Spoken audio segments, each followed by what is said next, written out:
और सारी चीजें ना मिलेनियल्स पे ब्लेम मतलब कर देना आजकल। Inclusive of the mindset, some studies do tell us the mindsets of the millennials who are now preferring not to commit an EMI towards buying an automobile, instead would prefer to have Ola and Uber and everything else, or take the metro.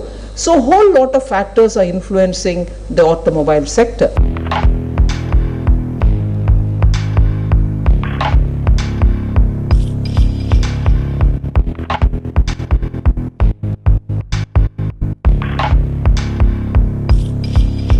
जैसे अभी मैंने एक story की थी, अभी Instagram एक छोटा platform तो नहीं है, वहाँ पे लोग इन्फ्लुएंसर हैं, शायद वो टर्म मैंने सही इस्तेमाल की हो तो ऑल ऑफ ए सडन वो सीए और एनआरसी के खिलाफ बोल रहे थे। शुरू में वो चुप रहे, लेकिन उन्होंने बोलना शुरू किया अपने पोस्ट में, वो धरनों में भी शामिल हुए। और फिर जो भाजपा पार्टी है उन्होंने एक वीडियो बनवाया कि वोक लिबरल बन गए हैं ये, इन्हें कुछ पता ही नहीं है क्या वीडियो बना रहे हैं, धरने पर बैठ रहे हैं। आप सोचिए कि जो इन्फ्लुएंसर हैं वो अपना कितना नुकसान का अंदाज़ा लगा के ये चीज़ें करते हैं, क्योंकि अगर आप किसी के खिलाफ बोल रहे हो, स्पेशली जो रिजीम होता है उसके खिलाफ आप बोलते हो, तो आपको नुकसान उठाना पड़ता है।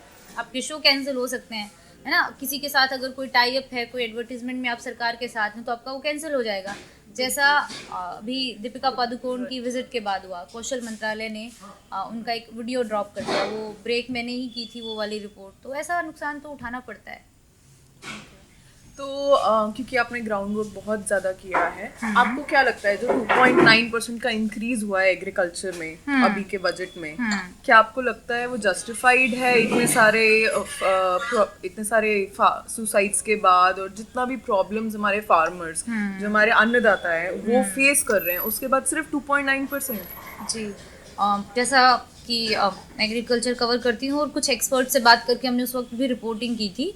जो फार्मर्स की जो डेथ वाली जो जितने भी रिपोर्ट्स आई हैं, सुसाइड की जितनी भी रिपोर्ट्स आए हैं, वो एक लोन के कुचक्र में हमेशा फंसे रहते हैं और कभी निकल नहीं पाते हैं। इसलिए कांग्रेस पार्टी की राजस्थान में सरकार बनी तो उन्होंने कह दिया कि हम सबके लोन माफ़, लेकिन वो लोन माफ़ हो गया, लेकिन वो अगली फसल के लिए फिर लोन लेगा, हमेशा फंसा रहेगा, है ना। तो आपको चाहिए कि उसको इतना सक्षम बना दो कि वो लोन लेके चुका सके, उसको माफ़ी वाला जो पूरा एक मतलब जैसे इलेक्शन से पहले बोलेंगे कि सारे लोन माफ़ कर देंगे, तो लगता है कि सारी प्रॉब्लम्स का एंड हो गया।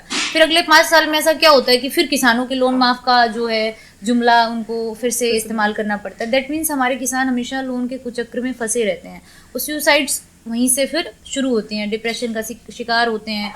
फिर बैंक भी जो है उनसे जो लोन निकालते हैं तो वो बड़े क्रूर होते हैं, मतलब किसी का ट्रैक्टर उठा ले जाएंगे।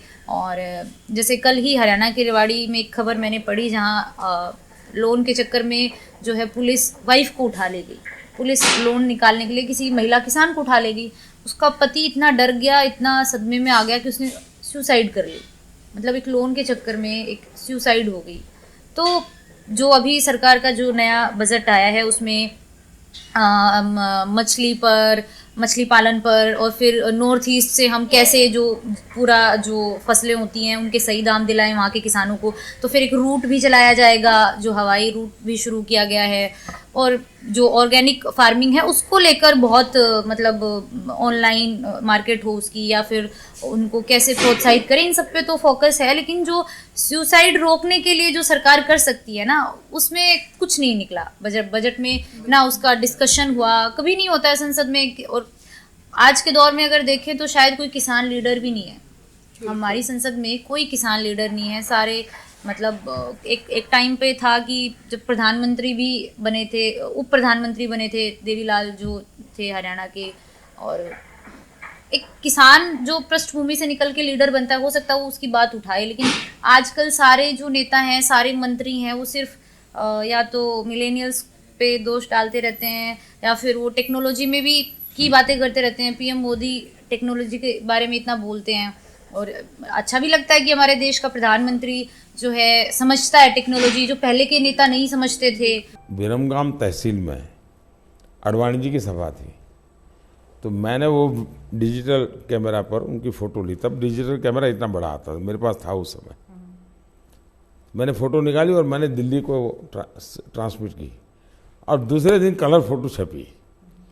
तो अडवाणी जी को बड़ा सरप्राइज हुआ कि दिल्ली में मेरी कलर फोटो आज की आज कैसे छपी। लेकिन मैंने कहा इतने क्लाउड है, बारिश हो रही है, तो एक बेनिफिट है कि हम राडार से बच सकते हैं।